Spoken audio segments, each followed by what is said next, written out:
Hello guys, welcome to my channel the show master.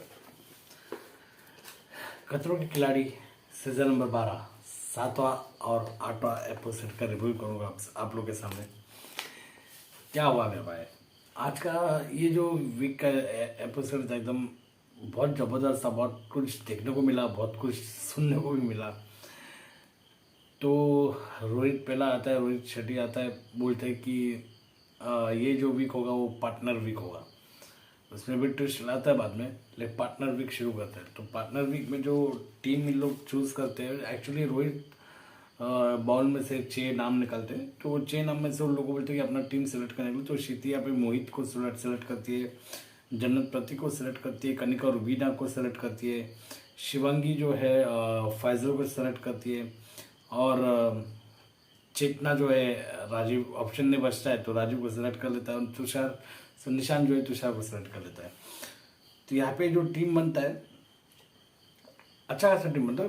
कोई ये नहीं, पार्टनरशिप सब बराबरी है। सब जितने भी प्लेयर है सब अच्छे ही खेलते हैं, कोई बड़ा बुरा है नहीं देखा जाएगा तो। कुछ कुछ है, राजीव और प्रतीक थोड़ा सा देखा जाएगा बाकी के मुकाबले थोड़ा वीक नज़र आया था पिछले जितने भी स्टंट हुए। ये स्टंट में क्या हुआ मैं आप लोगों को बता देता हूँ। तो जो पहला टास्क होता है वो है कार का स्टंट, मतलब कार स्टंट होता है जिसमें प्रतीक और जन्नत मोहित और क्षिति के अगेंस्ट में स्टंट करेंगे। तो इसमें पहला जो प्रतीक और जन्नत जाते हैं, उन लोग का स्टंट ये रहता है कि कार के अंदर बैठकर एक नीचे एक कार और ऊपर उल्टा एक कार जो रहेगा उल्टा रहेगा। जो उल्टा रहेगा उसमें स्टेयरिंग रहेगा, जो नीचे रहेगा उसमें सिर्फ एक्सीलेटर और ब्रेक रहेगा। तो एक को एक्सीलेटर और ब्रेक कंट्रोल करना है और ऊपर वाले को स्टीयरिंग कंट्रोल करना है। तो एक बहुत डिफिकल्ट वाला स्टंट बहुत डिफिकल्ट था, जिसमें प्रत्येक और जन्नत काफ़ी अच्छा करते हैं स्टंट। काफ़ी मतलब काफ़ी अच्छा, मैं एक्सपेक्ट नहीं कर पाएंगे लोग कि जितना ही प्रतीक का हमने देखा पिछला, तो इसमें प्रतीक ने बराबर नहीं किया 2 स्टंट को छोड़ के। तो ये स्टंट काफ़ी अच्छा किया प्रतीक और जन्नत ने, लेकिन लेकिन लेकिन मोहित और क्षिति ने उससे भी बेहतर किया और स्टंट को पूरा करके मोहित और क्षिति ये स्टंट को जीत जाती है। दोनों जीत जाते हैं और यहाँ पे प्रतीक और जन्नत को फेयर फंदा मिल जाता है। लेकिन देखा जाएगा तो प्रतीक और जन्नत ने काफ़ी अच्छा किया था। मैं ये नहीं कहूँगा कि मोहित और क्षिति से अच्छा किया था, बट अच्छा किया तो मतलब प्रतीक केस में से अच्छा ही किया था।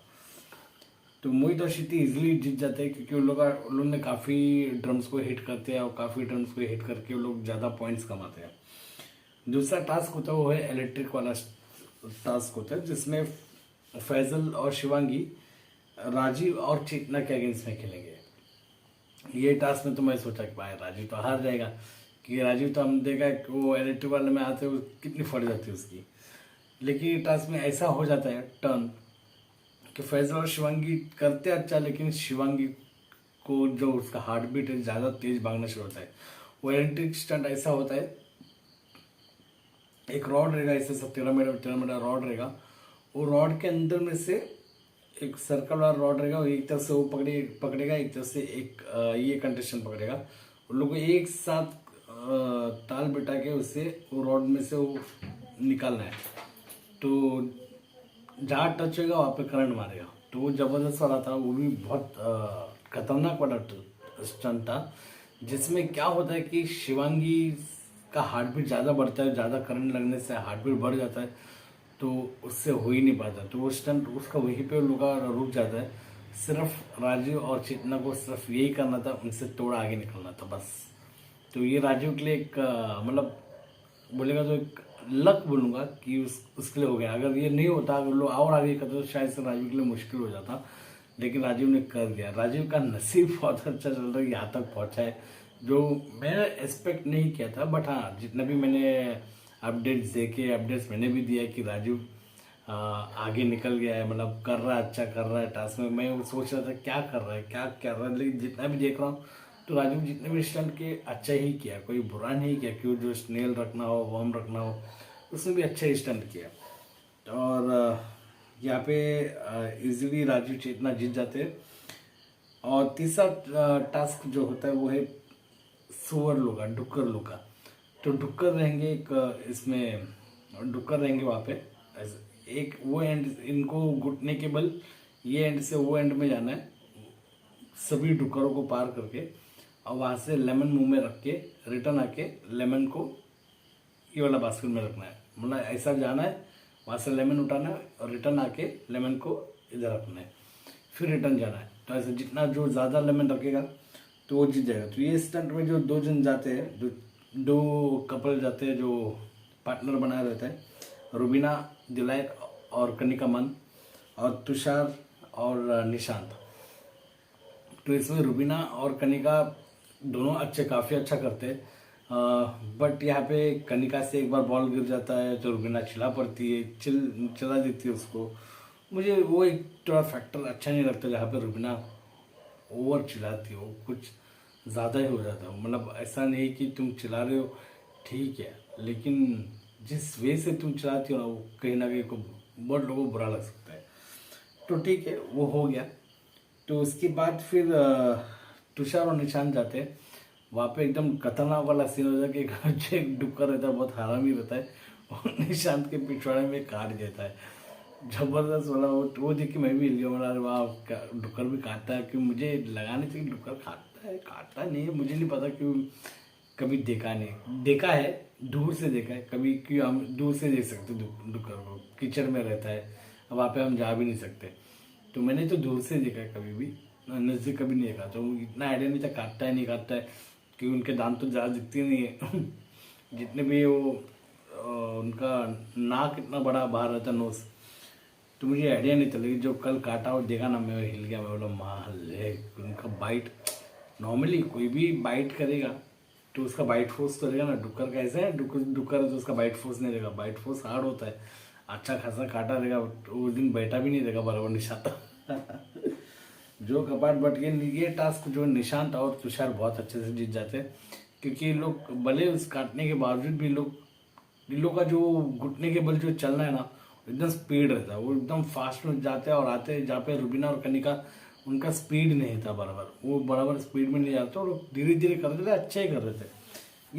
ये जो 3 टास्क बने, इसमें कोई बुरा नहीं किया। 3 मतलब सभी लोग ने अच्छा टास्क किया। सिर्फ एक ही शिवांगी से थोड़ा उसका हार्ट बीट हो गया, उसमें हम कुछ नहीं कह सकते कि बस टास्क बुरा किया। टास्क बुरा नहीं किया, वो कंप्लीट करना चाहती थी, बट उसका हार्ट बीट के चक्कर में वो वहीं पे रुक गई वो।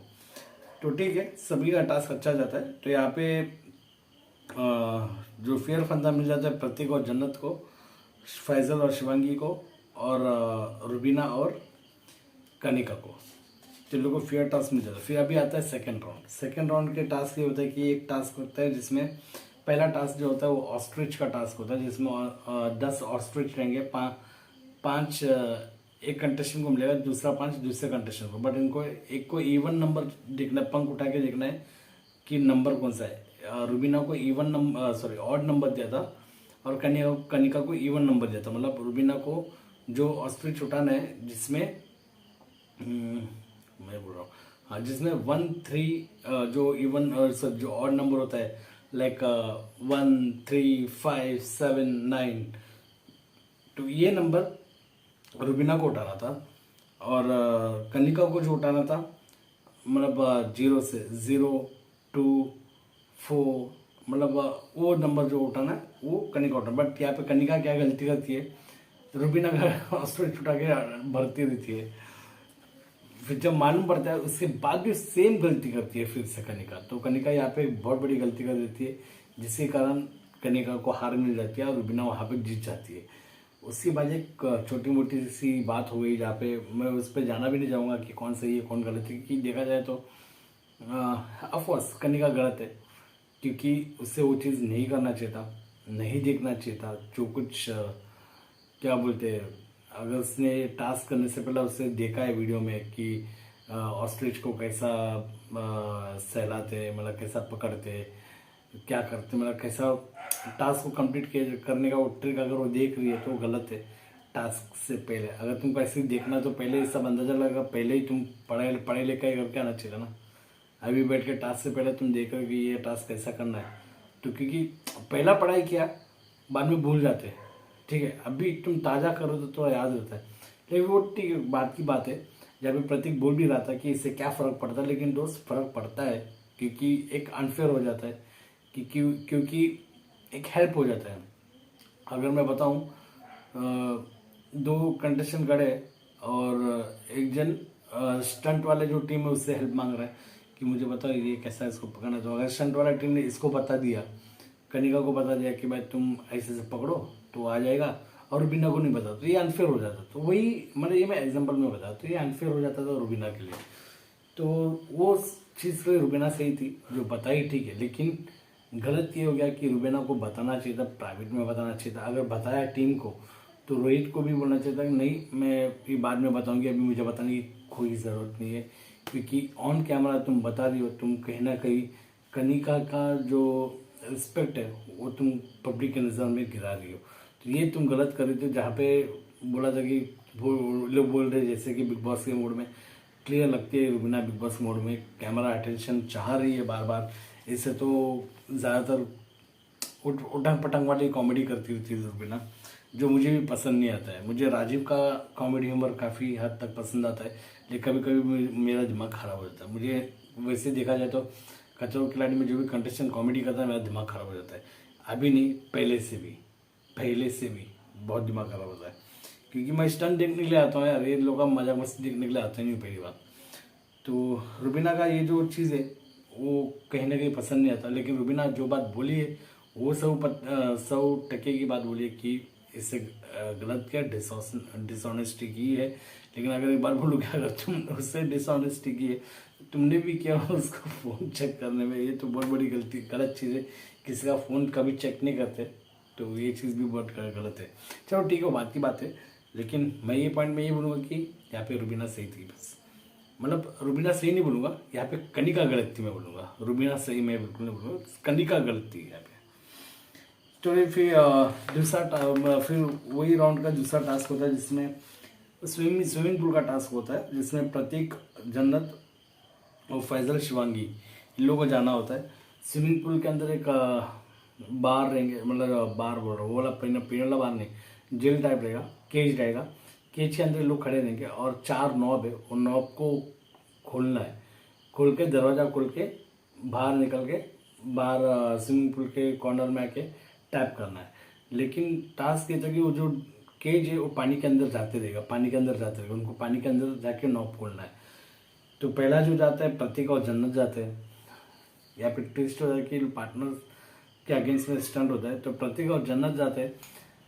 प्रतीक यहाँ पे भी फिर देखो अभी सब लोग बोले कि प्रतीक चीटिंग करता है, प्रतीक हर टास्क में कुछ ना कुछ चीटिंग करता है। चीटिंग नहीं करता, मैं ये नहीं कहूँगी कि चीटिंग कर रहा हूँ, चीटिंग नहीं करता है, बट प्रतीक एक बचकाना हरकत करता है जो हमने बिग बॉस में भी देखे थे। तो कुछ ना कुछ वो हरकत करता है जैसे कि चीटिंग ऐसा लगता है, चीटिंग तो होता नहीं है एक्चुअली में। मैं इसे चीटिंग नहीं कहूँगा, जो पैर मार के कर वो एक बोला लूप होल निकालना। भाई लूप होल निकालना तो आपको फिर वो बिग बॉस में जाके खेलना होगा, ये खतरों की खिलाड़ी है। यहाँ पे लूप होल निकालोगे तो रोहित शेट्टी डायरेक्ट डिस्क्वालीफाई कर दोगे आपको और बाहर निकाल देंगे, सीधी सी बात है। तो यहाँ पे प्रतीक वही पैर मार के निकालने की कोशिश करता है, तो कॉमेडी फ्लेवर में आ जाता है, ठीक है। लेकिन प्रतीक से वो टास्क होता है, प्रतीक पहला कंटेस्टेंट खतरों की खिलाड़ी में निकला जिसने अबॉर्ट किया है टास्क को। तो यहाँ पे प्रतीक इस टास्क को अबॉर्ट कर देता है। यहाँ पे जन्नत इजिली तो जीत गई रहती है, लेकिन फिर भी सभी नॉब खोल के बाहर निकलते। भाई जन्नत को तारीफ करना चाहूँगा, जन्नत ये खतरों के खिलाड़ी में अगर तुषार के बाद मैं देखूँ ना तो जन्नत एकदम टफ कंटेस्टेंट, क्योंकि हर टास्क उसने बंदी ने की है, जबरदस्त की है। तो जन्नत सच में बहुत स्ट्रॉन्ग लड़की है, छोटी सी है बहुत स्ट्रॉन्ग है। तो यहाँ पे जन्नत जीत जाती है। और सेकंड जो टास्क होता है फैजल और शिवांगी के बीच में, जिसमें शिवांगी इससे हो नहीं पाती, कि दोनों को स्विमिंग आती नहीं है बराबर, तो शिवांगी से नहीं हो पाती है, क्योंकि ऑफकोर्स पानी के अंदर, ठंडे पानी के अंदर जाना बहुत डिफिकल्ट काम है। मैं ये नहीं कहूँगी प्रतीक ने अबॉर्ट किया तो वो भी बहुत ईजी वाला काम था, ऐसा नहीं, उसके लिए भी बहुत डिफिकल्ट था। लेकिन अबॉर्ट नहीं करना चाहिए, कम से कम उधर खड़े होकर ट्राई तो करना चाहिए था, अबॉर्ट नहीं करना चाहिए था, बस मैं बोल सकता हूँ। खड़े लेके सांस ले लेके जितना हो सके उतना करना चाहिए था। अगर तुम्हें इतने सांस का प्रॉब्लम है तो तुम्हें पता है कि पानी का स्टंट है, सब स्टंट है, तो नहीं जाना चाहिए था पहली बात, फर्स्ट ऑफ ऑल, ठीक है। और उसके बाद इसमें फैजल जीत जाता है इजीली शिवांगी से, और वहाँ पे जन्नत जीत जाती है। फिर एलिमिनेशन टास्क होता है, एलिमिनेशन टास्क में चली जाती है कनिका, प्रतीक और शिवांगी। अब ये टास्क ऐसा था कि एक कांच का बॉक्स जैसा रहेगा, उसके अंदर इनको रखा जाएगा और वो गोल गोल घूमेगा, लेकिन साथ में अंदर इतने भर के वर्म्स रखेंगे और उसमें 6 चाबियाँ रहेंगे, उनको लॉक खोलना है और लाइट ऑन करना है, बस इतना ही सिंपल सा टास्क है। टास्क में कुछ डिफिकल्ट नहीं है, बट टास्क में डिफिकल्ट एक ही है कि वो घूमेगा, पूरा राउंड घूमेगा, बस आपको चाबी पकड़े चाबी खोलना है। वो सब सिंपल है, वो जो घूमता है ना भाई, वो खतरनाक वाला सीन है। वो भी तुम्हारे साथ वर्म्स भी साथ में घूमेगा, मुंह में नाक में कहीं भी जा सकता है। तो वो एकदम डिफिकल्ट था, क्योंकि सच बोलो तो घूमने वाला इसमें ना चक्कर जल्दी आते हैं, बहुत जल्दी। भले तुम्हें किसी और में चक्कर नहीं आएगा, लेकिन जो बार बार राउंड घुमाएगा, ये तो कितना राउंड है, हमें 4 बार घुमाएगा तो हमें चक्कर आ जाएंगे। तो ये काफ़ी टाइम घूमता है। लेकिन ये टास्क जो करता है, hats off to Kanika. Kanika सबसे कम मिनट में करती है, 2 मिनट और कुछ सेकंड ले लेती है और टास्क को कंप्लीट करती है, बहुत फास्ट करती है। ये टास्क में अगर देखो तो मेंटेलिटी है, और सेकंड थिंग लक भी फैक्टर करता है इसमें, ये टास्क में। क्योंकि अगर देखा जाए तो कनिका को जो पहला 2 चाबी, पहला हाथ में पकड़ा चाबी लॉक खुल गया, दूसरा हाथ में पकड़ा चाबी लॉक खुल गया, तो इसमें कनिका को टाइम में बहुत बेनिफिट हुआ। क्योंकि रीज़न मैं बताता हूँ, पहला हमें चाबी मिलता है, तीनों जगह चेक करते हैं, दूसरा चाबी मिलता है, तीनों जगह चेक करते हैं। अगर पहले चाबी मिल गया, एक खुल गया, दूसरा चाबी मिल गया, दूसरा खुल गया, बाकी जितने भी चाबी मिले तो 3 जगह चेक करनी जुड़ना, एक ही जगह चेक करना पड़ता है। तो इसमें टाइम बहुत बचता है, और टाइम इजिली इसी वजह से कनिका जीत जाती है, क्योंकि वो लक फैक्टर करता है कि उसके हाथ में करेक्ट चाबी हाथ में लगा, इसलिए कनिका को एकदम फास्ट ये टास्क हो जाता है। तो इसमें लक बहुत फैक्टर करता है, तो वही लक आज शिवांगी के साथ नहीं हुआ। तो इसमें ये टास्क में लक बहुत फैक्टर करता है। लक की वजह से जो है शिवांगी बाहर हो जाती है, मतलब एलिमिनेट हो जाती है, क्योंकि प्रतीक से जस्ट कुछ ही सेकंड से हार जाती है। जबकि अगर देखा जाए तो शिवांगी ने हर टास्क अभी तक प्रतीक से बेस्ट ही किया है। अब जो लोग ये कहते रहेंगे ना कि अरे भाई, जैसे कि मैंने एक पिछला अपडेट दिया था जिसमें टॉप 6 में प्रतीक का नाम नहीं था, क्योंकि टॉप 6 के नाम आए थे उसमें प्रतीक सचपाल नहीं था। तो बहुत लोगों ने कमेंट किया ये गेम फिक्सिंग होता है, ये गेम बायस होता है, ये होता है, ये होता है। देखो सीधी सी बात, अगर बायस होता ना तो आज प्रतीक घर गया होता था, शिवांगी नहीं घर गई होती थी, क्योंकि शिवांगी अभी तक प्रतीक से अच्छी ही टास्क की है अभी तक। तो इसमें सिंपल सा चीज़ है कि प्रतीक को रखा है, और इतना वार्निंग देने के बाद भी रखा है, तो मतलब ये शो बायस नहीं है मेरे भाई। आप लोग जो है ना, आज ही आप लोगों को जवाब मिल गया, शो बायस नहीं। अगर शो बायस हो तो आज ही दफा दफा कर दिया तो प्रतीक को कम टाइम, मतलब ज़्यादा टाइम बता के, लेकिन नहीं किया ना, निकाला। मैं आप लोगों को एक बात बता देता हूँ, खतरों के खिलाड़ी का क्या सीन है। खतरों के खिलाड़ी बायस नहीं होता है। ये बायस कब होता है कि एंड ऑफ द जो फिनाले राउंड होता है, फिनाले, तब जाके बोल सकते कि, क्योंकि देखो उनका शो है, किसको भी विनर बना सकते, जनता का शो नहीं है, क्योंकि जनता वोटिंग नहीं करती है, ठीक है। ये शो उनका शो है, वो शो दिखा रहे, आप वो देख रहे हैं, ठीक है। तो वो कुछ भी फिक्शन कर सकते हैं इसमें, ठीक है। तो इनका जो, लेकिन एक चीज़ है कि जो भी टास्क चलता है ना, इसमें कोई बायसेंस नहीं होती है, ये बराबर चलता है। लेकिन जब एंड में आता ना, एंड टाइम में फिनाले का, चलो किसको बनाना है विनर, तो लोग वो टाइम पे लोग के साथ टाइम, अगर ये बंदे ने अगर अच्छा किया तो जीतेगा जरूर, ट्रॉफी लेके जाएगा। लेकिन कैसा क्या लोग टास्क ना, वो जो बायसेंस है टास्क में दिखता है। टास्क कैसा, अब एग्जांपल आज का टास्क पकड़ो, प्रतीक को स्विमिंग नहीं आती, लेकिन प्रतीक को आज स्विमिंग का टास्क दिया, क्यों प्रतीक को ऑस्ट्रिच का टास्क नहीं दे सकता था ना, अगर प्रतीक को स्विमिंग नहीं आता तो। लेकिन स्विमिंग का टास्क दिया, क्यों, उनके अंदर से डर निकालना है, क्योंकि आगे जाके ये सब टास्क करना है। और फिनाले में लोग वही देखते हैं कि अरे ये बंदा अगर स्विमिंग नहीं आता है तो इसको हम लोग एक काम करें, स्विमिंग वाला टास्क रखेंगे। अगर ये बंदा कर लिया तो ट्रॉफी लेके जाएगा, नहीं करा तो हार जाएगा, सामने वाला अपने को जो विनर चाहिए वो विनर बनेगा। तो सिंपल से ही लॉजिक है, और कुछ लॉजिक नहीं है। शो बायस नहीं होता खतरों के खिलाड़ी, क्योंकि रोहित शेट्टी का शो है। रोहित शेट्टी इसमें कोई चुतियापा नहीं करता, पहली बात, ठीक है। जिसको लगता है तो लगने दो, बट मैं क्लियर बता रहा हूँ, ऐसा बायसनेस नहीं होता है। होता है तो सिर्फ एंड के टाइम पे होता है। जैसे कि बहुत लोगों ने कहा था कि अर्जुन बिजलानी क्यों जीता, दिव्यांका त्रिपाठी जितना जीता नहीं। वो लोग गए ना लास्ट में, फिनाले तक गए ना, वो लोग फिनाले तक लेके गए ना। बाकी तो शो के ऊपर डिपेंड करता है कि किसको जिताना है, किसको नहीं जिताना है, क्या टास्क देना है, कौन सा टास्क ये कर पाएगा। वो टास्क में अर्जुन ने कर लिया, हो गया। ये बात है, टास्क पे डिपेंड करता है, ठीक है। मिलता है अगले वीडियो में, तब तक के लिए धन्यवाद। अगला जो रिव्यू आएगा एपिसोड आएगा जो 9th और 10th होगा, तो वेट कीजिएगा। धन्यवाद।